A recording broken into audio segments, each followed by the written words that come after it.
nafuna kuona ambuye Yesu na kwela mtengo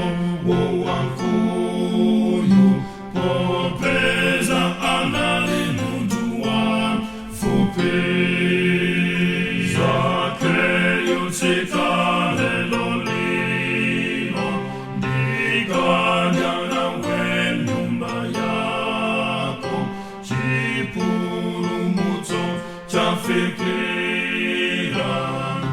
malino ya mwana wa Adamu soke yunapeza chisomo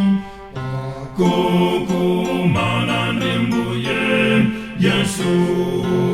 luluke machimoro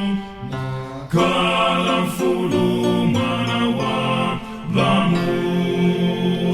Zakayo tsikale lolino ndikaja nawe nyumba yako chipulumutso chafikira